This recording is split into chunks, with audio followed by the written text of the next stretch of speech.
আলহামদুলিল্লাহ রাব্বিল আলামিন والصلاة والسلام على سيد المرسلين وآله وأصحابه أجمعين فقد قال الله تبارك وتعالى في كلامه المجيد وفرقانه الحميد أعوذ بالله من الشيطان الرجيم بسم الله الرحمن الرحيم وأيوب إذ نادى ربه عني مسني الضر وأنت أرحم الراحمين إن الله وملائكته يصلون على النبي يا أيها الذين آمنوا صلوا عليه وسلموا تسليما درود إبراهيم পড়ি যে দুরুদটা নামাজের মধ্যে পড়ি اللهم صل على محمد وعلى آل محمد كما صليت على إبراهيم وعلى آل إبراهيم إنك حميد مجيد اللهم بارك على محمد وعلى آل محمد كما باركت على إبراهيم وعلى آل إبراهيم إنك حميد مجيد तेरे सिवा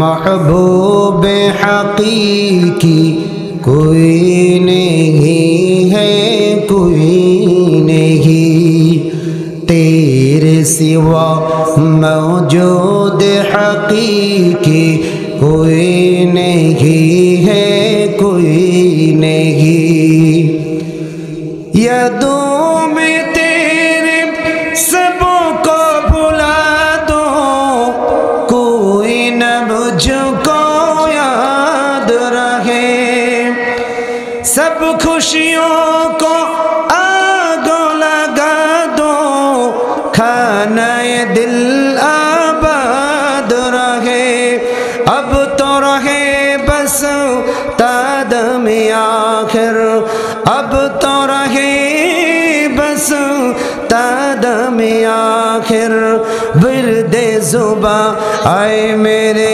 इलाहा इलाहा इल्लल्लाह ला इलाहा इल्लल्लाह ला इलाहा इल्लल्लाह ला इलाहा इल्लल्लाह ला इलाहा इल्लल्लाह मुहम्मदुर রাসূলুল্লাহ সাল্লাল্লাহু আলাইহি ওয়াসাল্লাম আলহামদুলিল্লাহ রাহে জান্নাত মাদ্রাসার উদ্যোগে আয়োজিত চতুর্থ বার্ষিকী বিশাল এই তাফসীরুল কোরআন মাহফিলের সম্মানিত শ্রদ্ধাভাজন সভাপতি আমাদের অত্যন্ত মহব্বতের বড় ভাই কালীগঞ্জের কৃতি সন্তান কালীগঞ্জের নিমতলা কেন্দ্রীয় মসজিদের সম্মানিত ইমাম ও খতিব হাফেজ মাওলানা শাহিনুর রহমান সাহেব আজকের মাহফিলের সম্মানিত প্রধান বক্তা বিশিষ্ট ইসলামী চিন্তাবিদ মুফাসসিরে কোরআন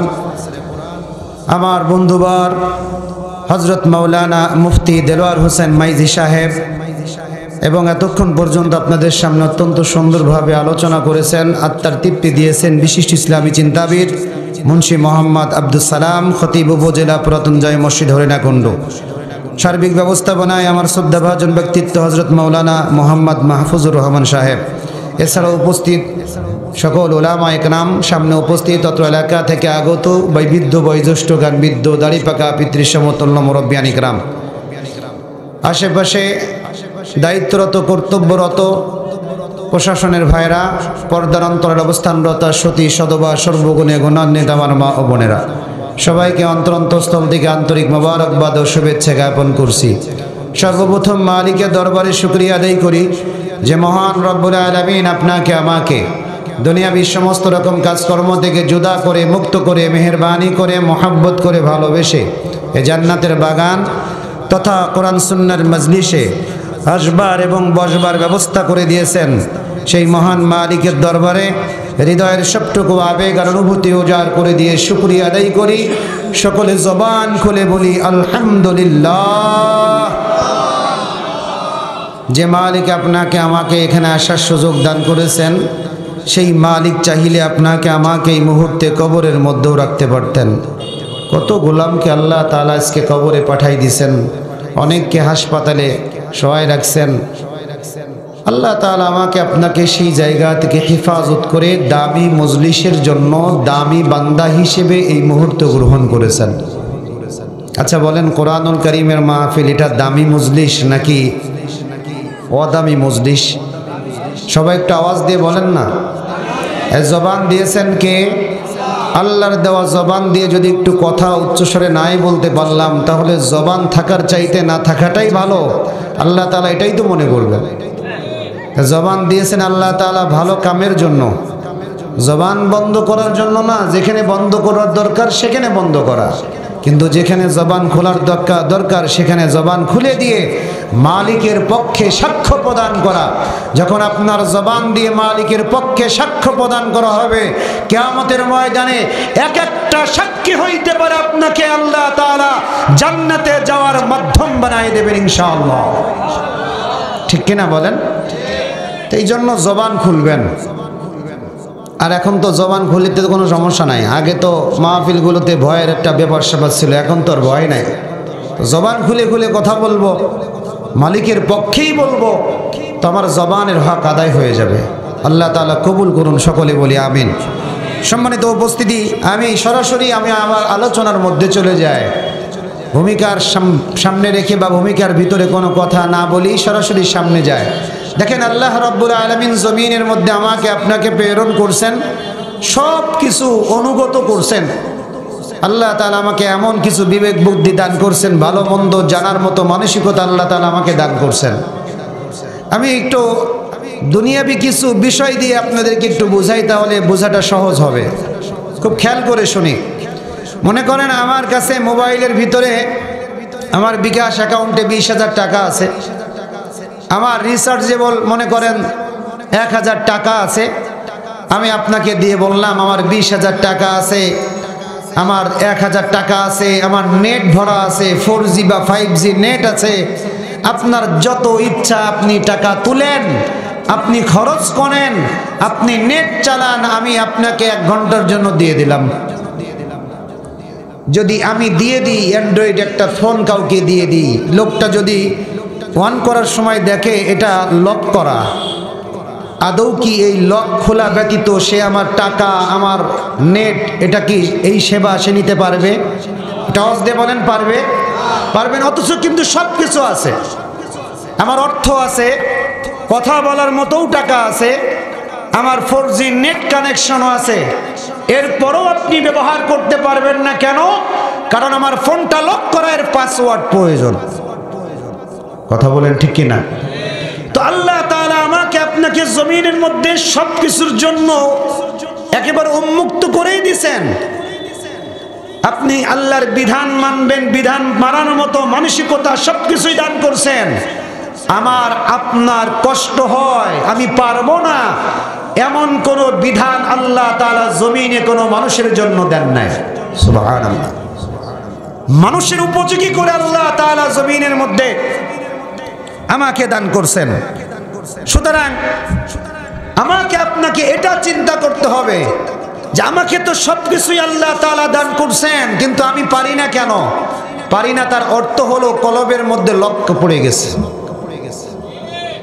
এই পাসওয়ার্ড আমার জানা নাই। এই পাসওয়ার্ড যদি জানতে পারি আর এই পাসওয়ার্ড দিয়ে যদি আমার দিলটা খুলতে পারি, আল্লাহ তাআলা অবশ্যই পাসওয়ার্ডের এই দিল খোলার মাধ্যমে জমিনের সমস্ত ইবাদত বন্দেগী আমার পক্ষে করাটা সহজ হয়ে যাবে। আল্লাহ তাআলা যে পাসওয়ার্ডগুলো দিয়েছেন তার মধ্যে আজকে যেহেতু মুখতাসার সময় 3টা পাসওয়ার্ডের কথা বলবো, মনে রাখবেন। এই 3টা পাসওয়ার্ডের কথা আপনাদের সামনে উপস্থাপন করব। এক নম্বর পাসওয়ার্ড, আপনার কাছে আল্লাহ তাআলা ঈমান দিবেন, আপনার কম বেশি তাকওয়াও আছে, কিন্তু এরপরও আপনি জান্নাতের রাস্তায় অবিচল থাকতে পারছেন না। কেন? কারণ পাসওয়ার্ড এক নম্বরটা আমার কাছে নাই। এই পাসওয়ার্ড এক নম্বরের নাম হলো আমরা প্রকৃতভাবে আল্লাহর গোলাম হতে পারি নাই। আব্দ, এই আব্দুন মানে বান্দা, এই বান্দা আমি আপনি হইতে পারি নাই। এ কারণে আল্লাহ রাব্বুল আলামিন বলেন, ওয়া আইয়ুবা ইয নাদা রাব্বাহু আন্নী মাসানিয়াদ দুররু ওয়া আনতা আরহামুর রাহিমিন।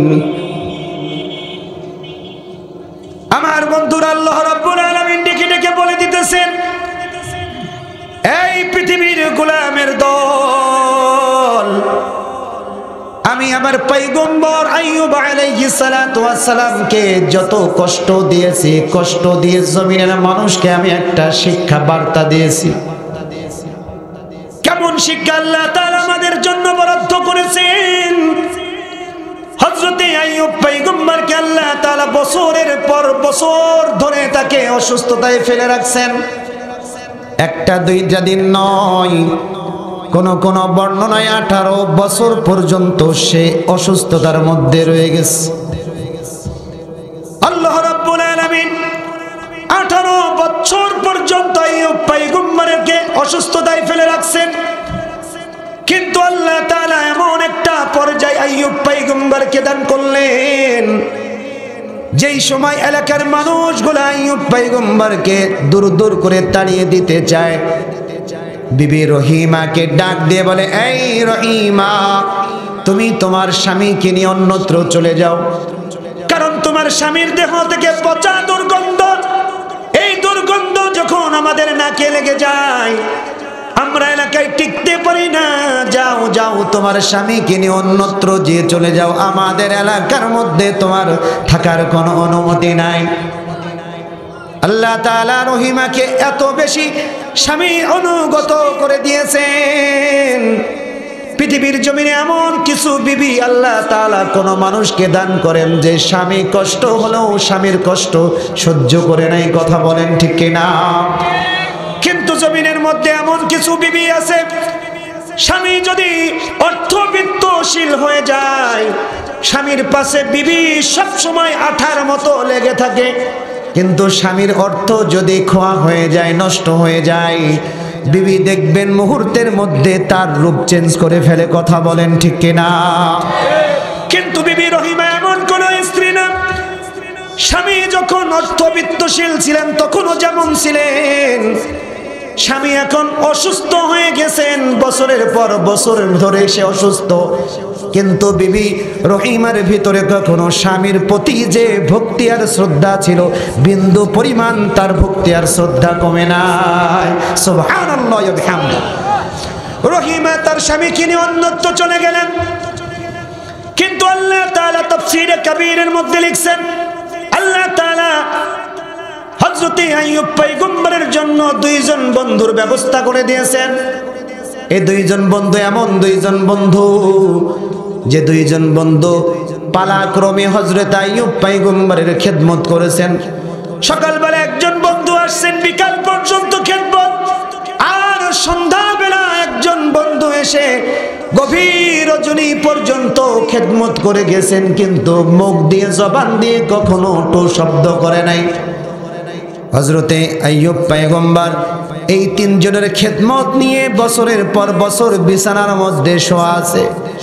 হঠাৎ করে দুনো বন্ধু যারা কিনা খেদমতের মধ্যে লিপ্ত, দুই বন্ধু সন্ধ্যার সময় যখন মুখোমুখি হয়ে গেল, এক বন্ধু আর এক বন্ধুকে ডাক দিয়ে বলে, বন্ধুরে, তোর সাথে আমার কিছু কথা আছে, শুনবা নাকি? বলে, কি কথা? বলে, আইয়ুবের সামনে বলা যাবে না, কারণ তার সামনে বললে তার মনের মধ্যে ব্যথা লাগতে পারে। তোমার সাথে আমার একটা পার্সোনাল কথা আছে। বন্ধু বন্ধুকে ডাক দিয়ে হযরতে আইয়ুব পয়গম্বরের ঘর থেকে যখন বাইরে বের হয়ে যায়, এক বন্ধু আর এক বন্ধুকে ডাক দিয়ে বলে, বন্ধুরে, জানি যে আল্লাহ তাআলা মানুষকে রোগ দেয়, ব্যাধি দেয়, কিন্তু কিছুদিনের মধ্যে আবার রোগ ব্যাধিগুলো ভালো করে দেয়। কিন্তু আইয়ুবকে আল্লাহ তাআলা এমন একটা ব্যাধিতে রূপান্তরিত করে দিল, এলাকায় বছরের পর বছর ধরে এসে রোগ ব্যাধিতে আক্রান্ত, কিন্তু বিন্দু পরিমাণ তাকে রোগ থেকে আল্লাহ তাআলা তাকে পরিত্রাণ দিতেছে না। আমার কি জানি মনে হয়, বলে তোমার কি মনে হয়? বলে আমার মনে হয় আইয়ুব পয়গম্বর মনে হয় আল্লাহ তাআলার সাথে এমন কোন কাম করেছে যে কাজের কারণে আল্লাহ তাআলা আইয়ুব পয়গম্বরের উপরে অসন্তুষ্ট। নাউযুবিল্লাহ। এই যে বন্ধুর ভিতরে এমন একটা প্রশ্ন আসতেছে, তা না হলে এতদিন ধরে কেন তাকে আল্লাহ তাআলা অসুস্থতার মধ্যে ফেলে রাখবে? আমার বন্ধুগণ গভীর মনোযোগ দিয়ে শুনতে হবে। হযরত আইয়ুব পয়গম্বর বন্ধুদের কথাগুলো ঘরের ভিতর থেকে শুনে ফেলেছে। দিলের মধ্যে বড় মায়ার ব্যথা হযরত আইয়ুব পয়গম্বরের মধ্যে চলে আসছে। হযরত আইয়ুব পয়গম্বর বিবিকে ডাক দিয়ে বলে, এই বিবি, কিছুক্ষণের জন্য তুমি ঘর থেকে বের হয়ে চলে যাও, আমি কিছুক্ষণের জন্য ঘরের মধ্যে একা থাকতে চাই। বিবি যখন ঘর থেকে বের হয়ে চলে গেল, তো হযরত আইয়ুব পয়গম্বর জায়নামাজের মুসল্লায় দাঁড়িয়ে গেছেন। সিজদায় গিয়ে আল্লাহর কাছে ডাক দিয়ে বলে, আল্লাহ, জমিনের মধ্যে এই যে বছরের পর বছর ধরে তুমি আমাকে অসুস্থতার মধ্যে রাখছো, জিন্দেগিতে একটা বারের জন্য কখনো তোমার কাছে আমি সুস্থ হওয়ার কামনা বাসনা প্রকাশ করি নাই, কিন্তু আমার অসুস্থতা মানুষের দিলের মধ্যে যে খারাপ একটা উৎপত্তি তৈরি হয়ে গেল আল্লাহ, দিলের মধ্যে বড় ব্যথা লাগে, কারণ জমিনের মধ্যে তোমার সাথে আমি খারাপ বুঝতে শিখেছি, খারাপ আচরণ করি নাই, তোমার বিরুদ্ধে গিয়ে কোনো কথা বলি নাই। এই এলাকার মানুষের জন্য তুমি পয়গম্বর বানাইলা, ও মালিক, জিন্দেগিতে কখনো তোমার বিরুদ্ধে মানুষকে উস্কানি দেই নাই, বরং আদনা সে আদনা মানুষের জন্য আমি সব সময় নিবেদিত প্রাণ হয়ে কাজ করেছি, কিন্তু আমি তোমার কাছে আজকে দোয়া করতে বাধ্য হচ্ছি। আল্লাহ তাআলা ওই কথাগুলোই কোট করে কুরআনুল কারীমের মধ্যে বলে দিয়েছেন, ওয়া আইয়ুবা ইয নাদা রাব্বাহু আন্নী মাসানিয়াদ দুররু ওয়া আনতা আরহামুর রাহিমিন। আল্লাহ তাআলা আইয়ুব পয়গম্বরের ডাক শুনেছেন। আইয়ুব পয়গম্বর ডাক দিয়ে বলেন, আল্লাহ, এই যে আমার সম্পর্কে খারাপ একটা ধারণা মানুষের মধ্যে প্রকাশ পেল, ও মালিক, তুমি আমাকে যে এই যে অসুস্থতা দিয়ে বছরের পর বিছানার মধ্যে বসায় রেখেছো, শোয়ায় রেখেছো, আমি জিন্দেগিতে কখনো তোমার কাছে কখনো সুস্থতার কামনা করি নাই, কিন্তু আমি জানি আমার মালিক আমাকে অসুস্থতা দিয়েছে। ওয়া আনতা আরহামুর রাহিমিন, আমার মালিক দুনিয়ার মধ্যে সবচাইতে বড় রহমান। আল্লাহু আকবার, আল্লাহু আকবার। আমি জানি আমার মালিক আমাকে অসুস্থতা দিয়েছে, কিন্তু আমি জানি, এটাও মনে করি আমার মালিক আমাকে দেখতেছে, আমি কখন কি অবস্থায় আছি আমার মালিক দেখতেছে। আল্লাহ তাআলার কাছে সরাসরি চান নাই, একটু ইনিয়ে বিনিয়ে চাইছেন। ওয়া আনতা আরহামুর রাহিমিন, আমি জানি আল্লাহ তুমি তো রহমান, তুমি তো গফফার, তুমি সবচাইতে বড় দয়ালু। আমার যে অসুস্থতা এটাই বুঝাইতে চাইছেন, তুমি অন্তত একটা ডাক্তারের ব্যবস্থা করে দাও, আমাকে তুমি পরিত্রাণ দান করো। সুবহানাল্লাহ। এবার আল্লাহ তাআলা দুইজন ফেরেশতাকে হযরত আইয়ুব পয়গম্বরের কাছে পাঠিয়ে দিয়েছেন। আল্লাহ তাআলা জবাবটা দিতেছেন কিভাবে? আইয়ুব পয়গম্বর যখন আল্লাহর কাছে এত সুন্দর করে দোয়া করেছেন রে, তো আল্লাহ তাআলা জবাবও দিয়ে দিয়েছেন, ফাস্তাজাবনা লাহু ফাকাশাফনা মা বিহি মিন দুররি ওয়া আতাইনাহু আহলাহু ওয়া মিসলাহুম মা'হুম রাহমাতাম মিন ইনদিনা ওয়া যিকরা লিল আবিদিন। আল্লাহু আকবার। এই আয়াতের মধ্যে আল্লাহ তাআলা আবিদিনের কথা বলছেন। ওই যে বললাম 1 নম্বর পাসওয়ার্ড আবিদিন হওয়া লাগবে। আল্লাহ তাআলা এই আয়াতের শেষ অংশের মধ্যে আবিদিনের কথাগুলো বলেছেন। আল্লাহ তাআলার কাছে আবিদিন হতে গেলে আপনাকে ধৈর্যশীল হওয়া লাগবে। আবিদিন হতে গেলে আপনাকে প্রকৃত আল্লাহর গোলাম হওয়া লাগবে। বান্দা যদি আপনি হতে চান তো আল্লাহ রাব্বুল আলামিন যখন যেটা আপনাকে বলেছেন তখন সেটা পুঙ্খানুপুঙ্খানুরূপে আপনাকে গ্রহণ করা লাগবে। আল্লাহ তাআলা জবাব দিতেছেন ফাস্তাজাবনা লাহু ফাকাশাফনা মা বিহি মিন দুররি। আমার আইয়ুব পয়গম্বরকে আল্লাহ তাআলা যেই অসুস্থতা দিয়ে বিছানার মধ্যে শোয়াই রেখেছিলেন, আল্লাহ তাআলা কেমন জানি তাকে ওই অসুস্থতা থেকে তাকে পরিত্রাণ দান করেছেন। আল্লাহু আকবার। এবার আল্লাহ তাআলা আবার বলতেছেন, সামনের এই কোটগুলো করে করে দুনিয়ার আবেদদের জন্য আল্লাহ তাআলা শিক্ষা রেখেছেন, বার্তা দিয়েছেন। আল্লাহ তাআলা বলতেছেন ওয়া আতাইনাহু আহলাহু, যখন কিনা আইয়ুব পয়গম্বর আল্লাহর কাছে চাইছেন তো আল্লাহ তাআলা তার সেই রোগ থেকে তাকে পরিত্রাণ দিয়েছেন।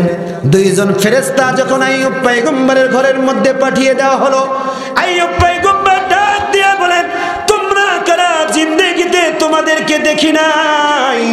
আইয়ুব পয়গম্বরকে ডাক দিয়ে বলতেছেন, ওগো আইয়ুব পয়গম্বর, আমরা হলাম আল্লাহ রাব্বুল আলামিনের পক্ষ থেকে একজন দূত, আমরা আল্লাহর পক্ষ থেকে আছি, আমরা ফেরেশতা। বলে কি চাও? বলে আপনার জন্য আমরা একটা বার্তা নিয়ে আসছি, আপনি আপনার পাটা ডান পাটা একটু উঁচু করবেন। সুবহানাল্লাহ। আপনি আপনার ডান পাটা একটু উঁচু করুন। বলে আমি কেন আমার পাটা উঁচু করে ধরবো? বলে আপনি এক মুহূর্তের জন্য আপনার সামনের পাটা একটু উঁচু করে ধরুন আর জমিনের মধ্যে একটু আঘাত করুন।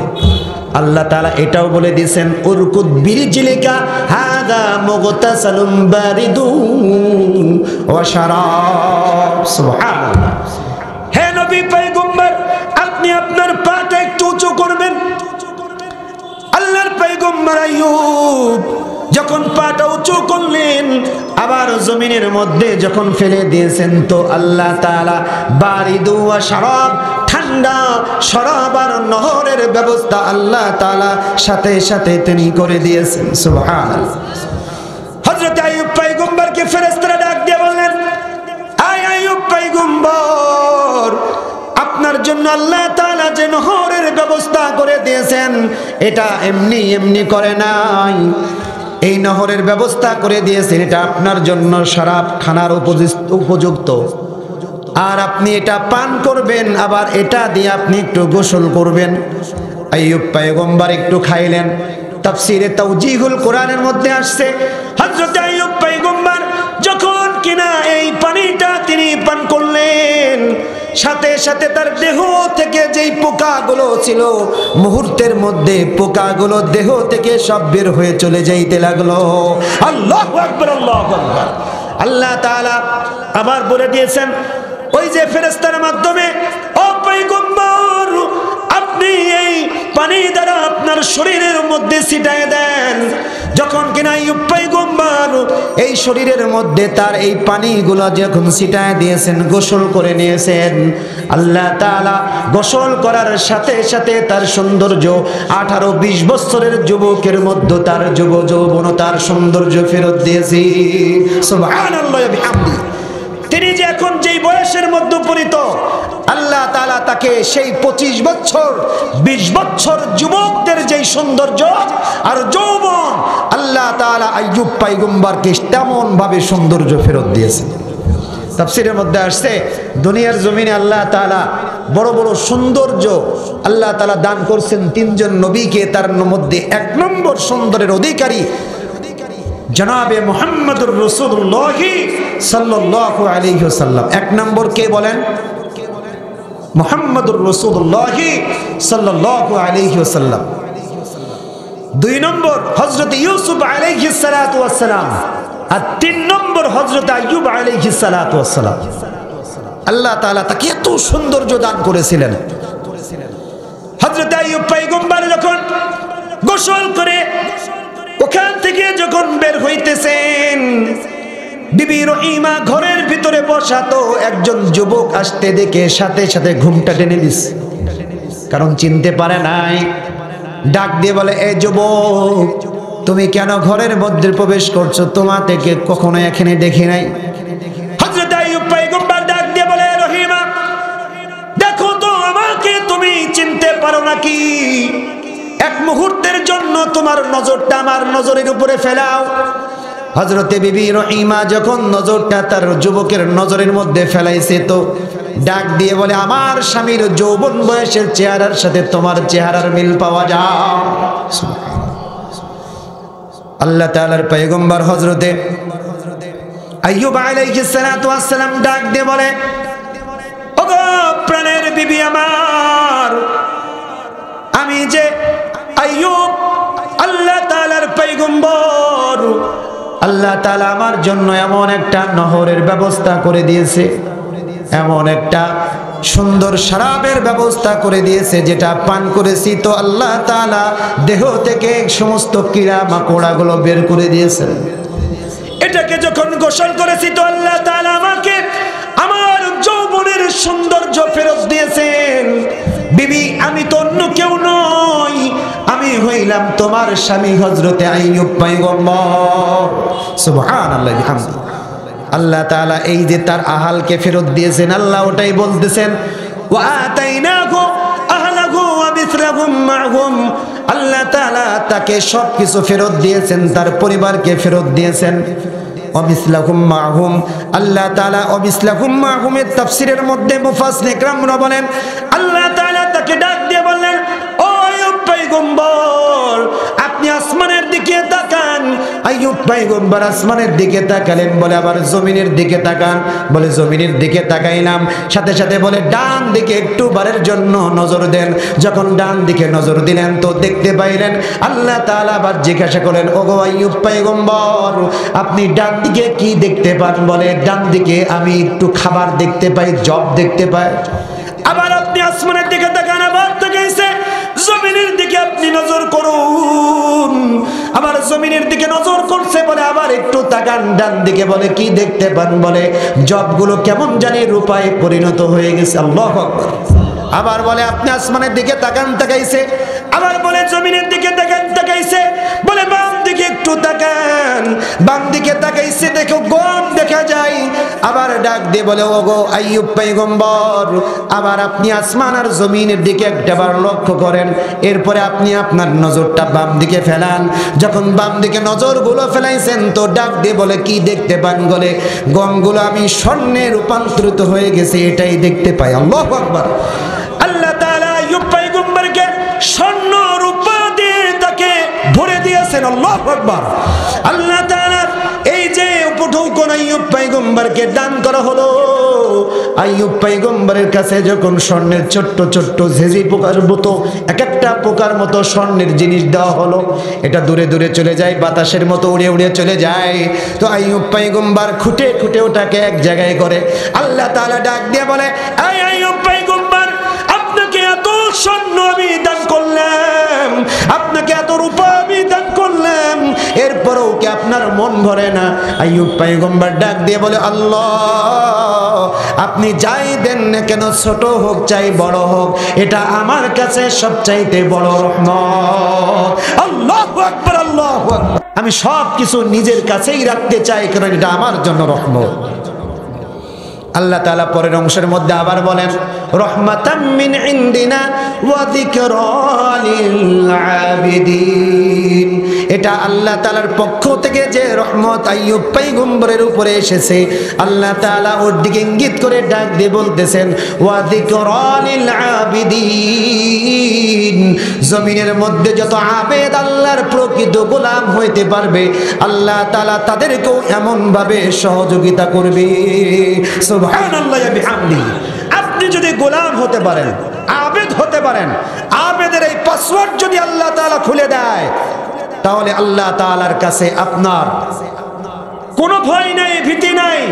জমিনের মধ্যে আপনি থাকবেন অবিচল ভাবে, একেবারেই কোনো প্রকার এদিক সেদিক তাকানো যাবে না। আল্লাহর বিধান হালাল হারামের উপরে ইস্তেকামত থাকবেন। হারাম তো হারাম, সেটা হালাল হবে না, হালাল তো হালাল, সেটা কোশ্চিন কালেও হারাম হবে না। এমন ভাবে যদি আপনি আব্দুলের পরিচয় দিতে পারেন, আল্লাহ তাআলার কাছে চাবেন, তো আল্লাহ তাআলা আপনাকে স্বর্ণে রূপান্তরিত করে দেওয়ার ক্ষমতা রাখেন। কথা বলেন ঠিক না বেঠিক? সুতরাং আল্লাহ তাআলা বুঝাইছেন, যিকরা লিল আবিদিন। এক নম্বর পাসওয়ার্ড আমাকে আপনাকে আব্দুন হতে হবে, বান্দা হতে হবে। 2 নম্বর, আপনার এই পাসওয়ার্ডের লক যদি আপনি খুলতে চান, পাসওয়ার্ড প্রয়োজন হয়, 2 নম্বর ধৈর্যশীল হওয়া দরকার। কিশীল বলেন, বলেন না একটু, কিশীল? ধৈর্যশীল, সবর ইখতিয়ার করা দরকার।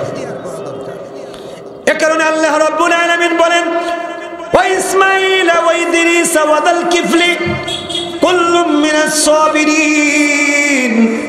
আল্লাহ তাআলা 3 জন পয়গম্বরের উদ্ধৃতি পবিত্র কোরআনুল কারীমের মধ্যে দান করেছেন রে। এই জমিনের গোলাম, আল্লাহর এই উদ্ধৃতি যেন তেন উদ্ধৃতি নয়। আল্লাহ তাআলা কোরআনুল কারীমের মধ্যে ওই জিনিসগুলাই কোট করে আনছেন।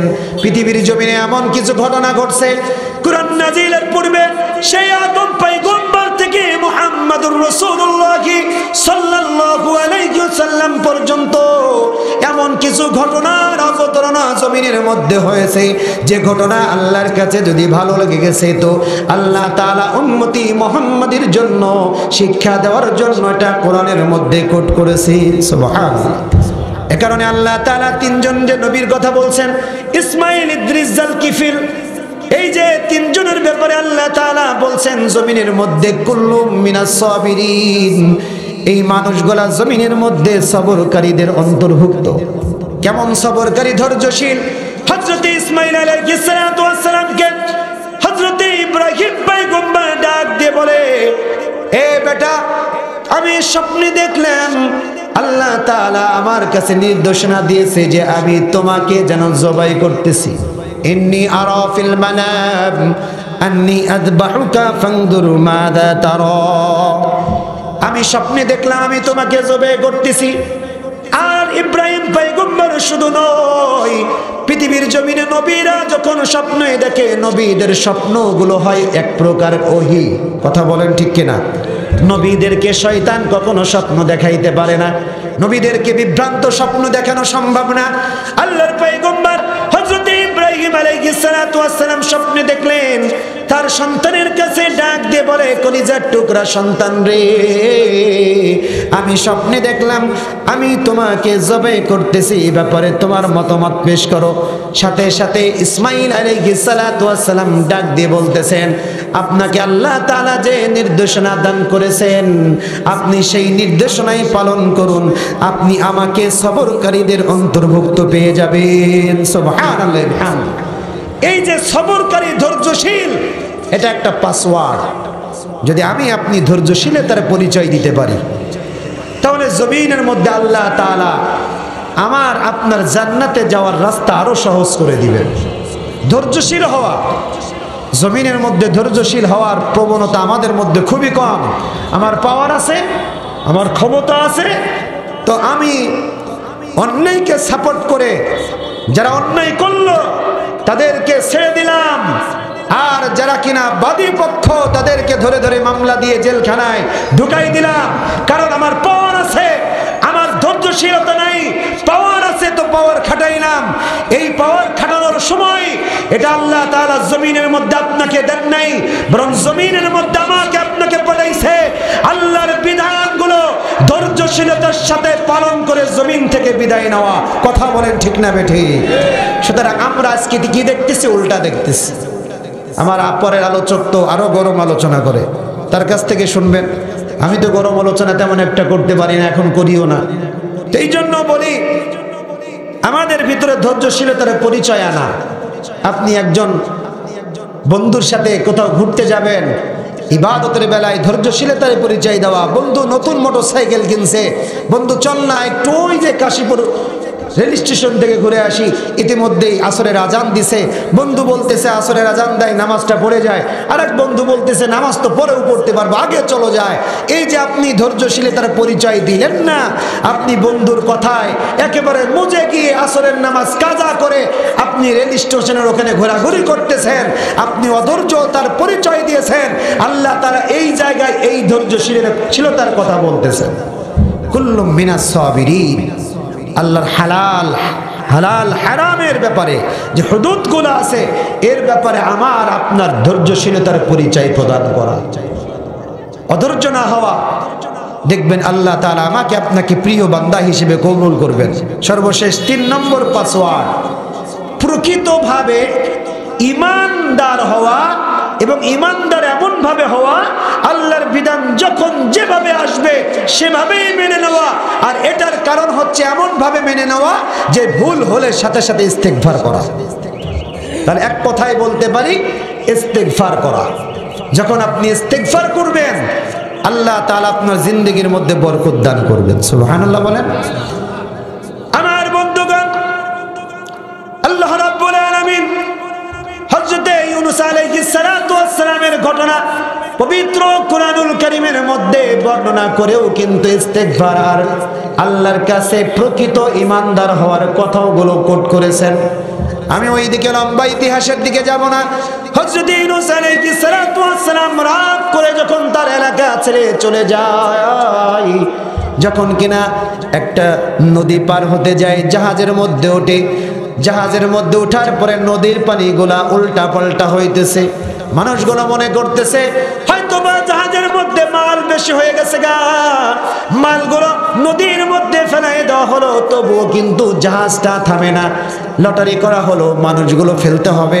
লটারির মাধ্যমে বারবার হযরত ইউনূস আলাইহিস সালাতু ওয়াস সালামের নাম উঠতেছে। হযরত ইউনূস আলাইহিস সালাতু ওয়াস সালাম নদীর মধ্যে ঝাঁপ দিলেন।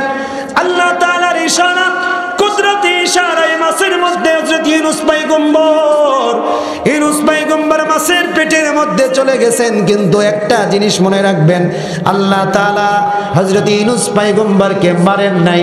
হযরত ইউনূস পয়গম্বর তার এলাকা থেকে রাগ করে চলে এসেছে, কারণ আল্লাহকে বলে আসে নাই, কারণ আল্লাহ তার আযাব নাজিল করবেন। এ কারণে ইউনূস পয়গম্বর হযরত ইউনূস পয়গম্বরকে ওই এলাকা থেকে যখন চলে আসতেছে তখন আল্লাহ তাআলার কাছে বলেন নাই, আল্লাহ তাআলা ইউনূস পয়গম্বরকেও বলেন নাই, কিন্তু আল্লাহকে না বলেছে চলে আসতেছে। হযরত ইউনূস পয়গম্বরকে আল্লাহ তাআলা কিছুটা বিপদের মধ্যে সম্মুখীন করেছেন, মাছের পেটের মধ্যে চলে গেছে। কিন্তু ইউনূস পয়গম্বর সব কিছু করলেও আল্লাহকে ভুলে নাই। আল্লাহকে পেটের ভিতর থেকেও বলতেছে, আল্লাহ লা ইলাহা ইল্লা আনতা সুবহানাকা ইন্নী কুনতু মিনাজ জালিমিন। এই যে দোয়া ইউনূস মানে আমরা যেটা পড়ি, ইউনূস পয়গম্বর আল্লাহকে ডাক দিয়ে বলে, আল্লাহ তুমি ছাড়া কোনো মাবুদ নাই, ও মালিক জিন্দেগিতে তুমি ছাড়া আমার কোনো রব নাই। এই অন্ধকারের মধ্যেও আছি, কিন্তু আমি জানি আমার রব একমাত্র তুমি। আমি কোন অবস্থায় আছি এটাও তুমি একমাত্র জানো। আল্লাহ আমি নিজের উপরে জুলুম করেছি। কি বলতেছেন? নিজের উপরে জুলুম করতেছি। এই যে নিজের উপরে জুলুম করতেছি, আল্লাহ তুমি আমাকে মাফ করে দাও। এই যে নিজের উপরে জুলুম করার কথা বলে আল্লাহর কাছে মাফ চাওয়া, এটাও যেন আল্লাহর কাছে কেমন ভাবে স্যালেন্ডার হওয়া। কথা বলেন ঠিক কিনা? হযরত ইউনূস পয়গম্বর স্যালেন্ডার হয়েছেন, আল্লাহ তাআলা তাকে পরিত্রাণ দিলেন। শুধু দেন নাই, এত বেশি সুন্দর মৌকা আল্লাহ তাআলা তার জন্য বরাদ্দ করেছেন। ওই কথাগুলো সামনের দিকে অন্য কোনো দিন বলা যাবে, আজকে বলার দরকার নাই। যেটা বুঝাইতে চাইলাম, আল্লাহ তাআলা রব্বুল আলামিন ইউনূস পয়গম্বরের মাধ্যমে মানুষদেরকে এটা বুঝাইছেন, প্রকৃত ঈমানদার হয়ে মুমিন হয়ে জমিনের মধ্যে যদি তুমি ইস্তেগফার করতে পারো, আল্লাহ তাআলা 3 নম্বর পাসওয়ার্ড তোমার দিল থেকে খুলে দিবেন। আল্লাহু আকবার, আল্লাহু আকবার। প্রকৃত ঈমানদার দিল থেকে আপনার পাসওয়ার্ডটা খুলে দিবেন। 3 নম্বর পাসওয়ার্ড কি করা? ইস্তেগফার করা। ভুল হয়ে গেছে তো সাথে সাথে ইস্তেগফার করে নেওয়া। আল্লাহ আমি জুলুম করে ফেলেছি, তুমি আমাকে মাফ করে দাও। আল্লাহর কাছে মাফি চাওয়া।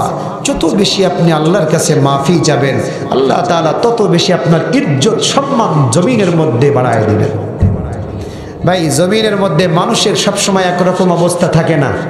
মনে করেন আমার আজ থেকে 20 বছর আগে বা 12 বছর আগে যেই মানসিকতা ছিল, এখন তো সেই মানসিকতা থাকার কথা না। যারা মুরব্বী বাবাজিরা বসে আছেন, তারা আজ থেকে 40 বছর আগে যেই শক্তির অধিকারী ছিল, যেই মানসিকতার অধিকারী ছিল, এখন কি সেই মানসিকতার অধিকারী? বলেন না।